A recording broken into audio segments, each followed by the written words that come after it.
why the Eagles are going to win is Yeah. this offensive line led by Jason Kelsey is amazing. And Yeah. I'm just trying to double check here now. I don't believe there are any injuries. I know Lane Johnson has been banged up. I think he actually is like playing with a pulled groin or like a ripped groin or something like that. I remember hearing that before the NFC Championship. So all that talk about like coming up with a game plan and everything like that, it could work.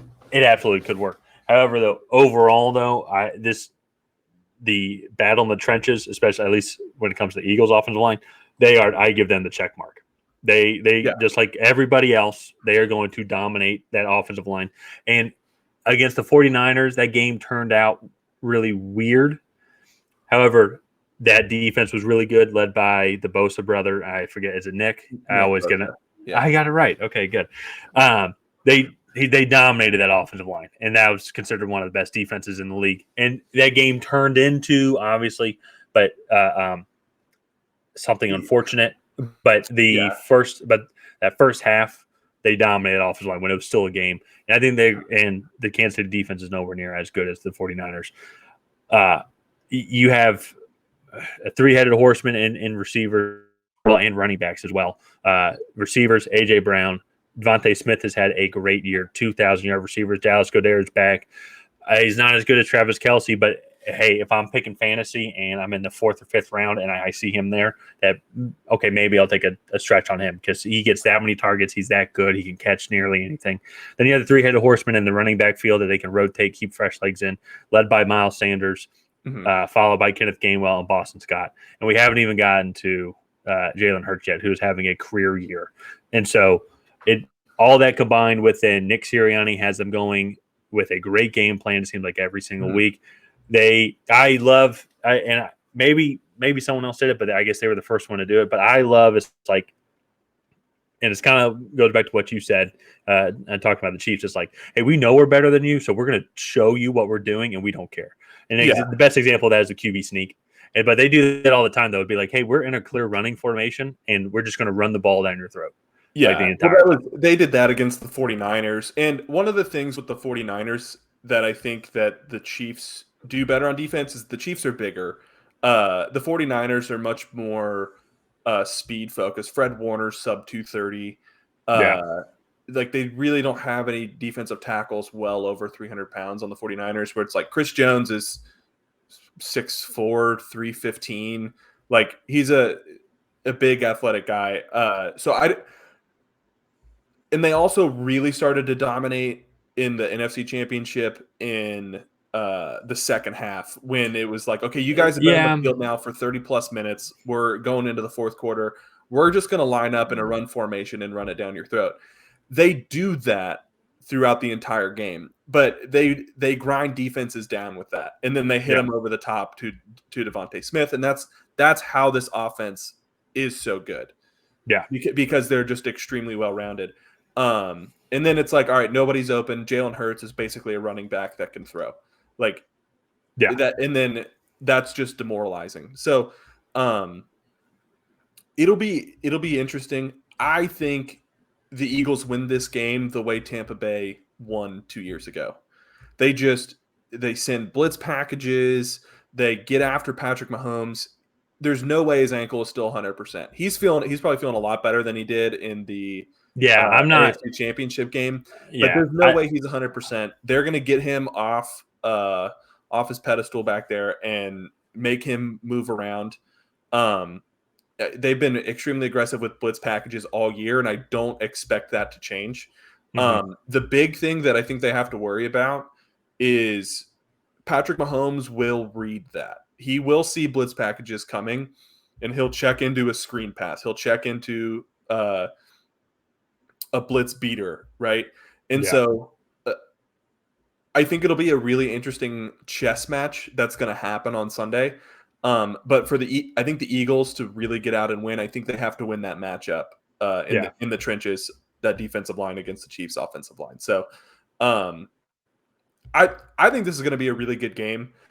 In a way, it reminds me of the Eagles-Patriots Super Bowl from what? Is that 6 years ago now? Yeah, something like that. Yeah. 5-6 years ago. And so it reminds me of that. You have a team with a really high-powered offense and a not-so-great defense against a really well-balanced Eagles team. And I think it ends up being a pretty similar game. We'll kind of transfer over into predictions now. Yeah. Well, that's one, and that's another thing too. And I didn't even mention with the Eagles. It's like I mentioned in the Chiefs section, like that Travis Kelce, like they're clearly going to want to exploit the middle part of the field because that's the weakest part of the Eagles defense. Mm-hmm. And even then, that's not that poor. It's average. It's average, but that's where it goes to show how good the secondary is. Really, how good that front four is, led by Fletcher Cox and Hassan Reddick and the entire squad that they're able to facilitate in and out. And you mentioned the weakness on the right side of the line for Kansas City. I think that they're going to be able to get consistent pressure with four guys and not blitz and not have to blitz that much, or then they can send in the sneaky blitz packages because I think that defensive front is better than the Kansas City offensive line. So I think they will have to send blitz packages because I don't think Kansas City is going to look at it and be like you know what we're going to do? We're going to put Hassan Reddick and Andrew Wiley one-on-one every time. They're gonna put a tight end over there. They're gonna put a running back on that side. Make Hassan Reddick have to at least think about something going over his head or getting chipped off the line. Yeah. And so like at that point, I like the matchups just about everywhere else. For the Chiefs. Yeah. They're not going to win them every single time, but I like those matchups. So then you think about that's 4-on-3. All right. Well, now if they bring a linebacker or do like an overload blitz on one side, that's when I think you could get it.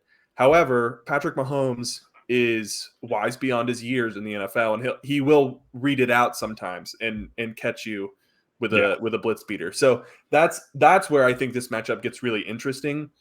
And even though we lost Tyler.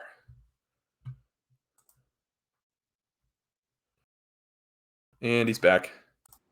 No, sorry. That was weird. So what I was saying was Tony Romo